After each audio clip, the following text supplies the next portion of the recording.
చేస్తున్న ఓ తపస్వి, వయోవృద్ధులకు, వికలాంగులకు, వితంతులకు పెన్షన్లు సకాలంలో అందిస్తున్న కరుణామయుడు, సంచలనాత్మక నిర్ణయంతో ₹2 కిలో బియ్యం పేదలకు ఇస్తూ పట్టణంలో పెడుతున్న దయామయుడు, నిరుద్యోగ యువతకు రాజ్యం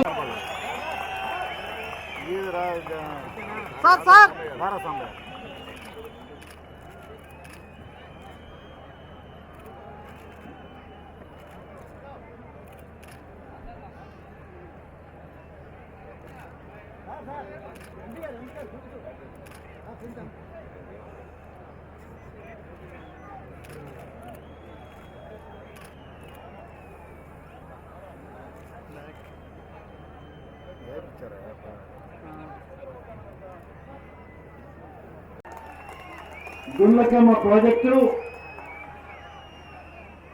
ప్రారంభించుకుంటున్న ఈ శుభ సందర్భంలో ఈ ప్రాజెక్టు వల్ల మేలు పొందే 80,000 ఎకరాల్లో పంట పండించే రైతాంగాన్ని ఆశీర్వదించడం కోసమై ఇంత పెద్ద ఎత్తున ఇక్కడికి తరలి వచ్చిన నా అక్కలు, చెల్లెళ్ళు, అన్నలు, తమ్ముళ్ళు,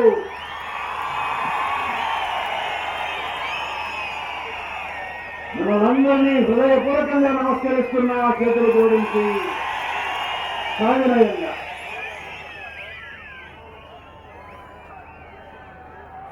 ఇవాళ రాష్ట్రంలో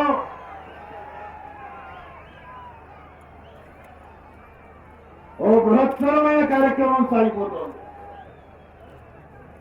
ఎవరు ఎక్కడ ఎప్పుడు ఊహించినటువంటి విధంగా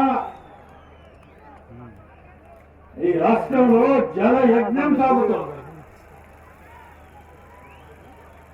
9 సంవత్సరాల తెలుగుదేశం పార్టీ పరిపాలనలో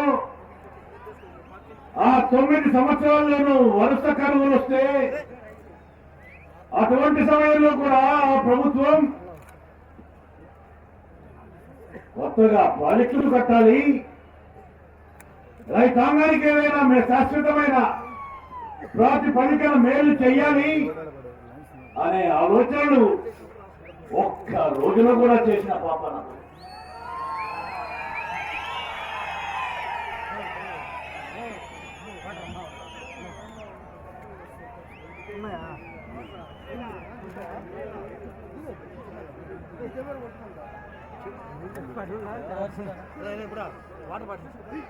కరువు వచ్చినప్పుడు శాశ్వతమైన పరిష్కారాలు, ప్రాజెక్టులు నిర్మించడం తప్ప మరొక మార్గం లేదు అనే విషయం తెలిసినా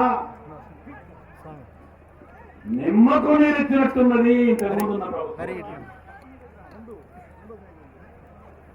ఈ ప్రభుత్వం అధికారంలోకి వచ్చిన మొట్టమొదటి రోజు నుంచి మళ్ళీ రైతన్న వాడిని తన కాళ్ల పైన తాను నిలబెట్టే పరిస్థితి తీసుకురాలేకపోతే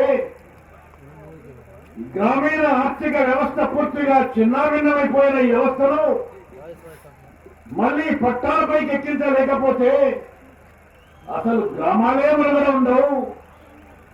గ్రామాల్లో రైతులు, రైతు కూలీలు, చేతి పని వృత్తి వాళ్ళు ఏ ఒక్కరు బ్రతికే పరిస్థితులు కూడా ఉండవు. కాబట్టి అన్నిటికంటే ప్రధానంగా గ్రామాల్లో ఆర్థిక వ్యవస్థను పునరుజ్జీవింపజేయాలి. వారికున్న అత్యంత ప్రధానమైన ఆదాయం పంట. 2-2.5 గంటలాడే సినిమా నిర్మించాలి అంటే దాదాపు 6 మాసాలు, 8 మాసాలు, 10 మాసాలు, సంవత్సరమో కూడా పడుతుంది కదా. శాశ్వతంగా తరతరాలుగా 100ల సంవత్సరాలు నిలిచిపోయే ఇటువంటి ప్రాజెక్టులు నిర్మించాలంటే ఓ 3 ఏళ్ళు, 4 ఏళ్ళు, 5 ఏళ్ళు పట్టకుండా తప్పుతుందా అడుగుతున్నాను నేను.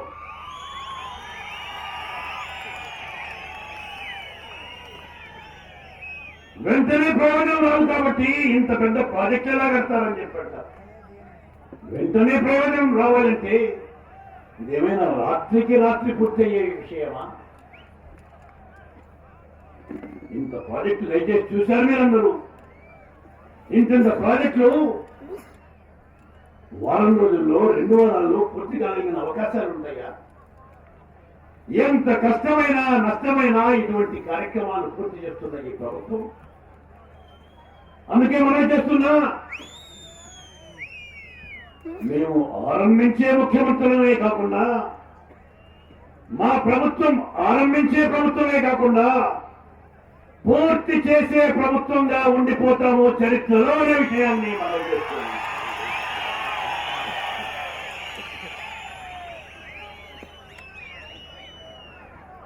ఇవాళ కూడా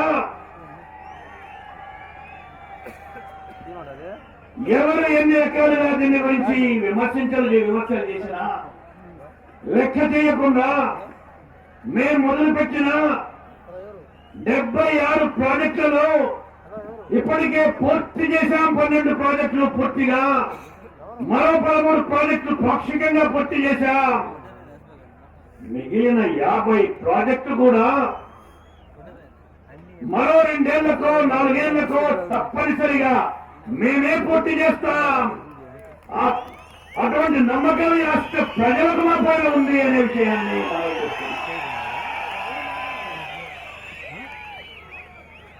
కళ్ళ ముందు రాబడుతున్నాయి. గడిచిన 4 సంవత్సరాలుగా మేము చేసిన మంచి కార్యక్రమం భారతదేశంలోనే ఏ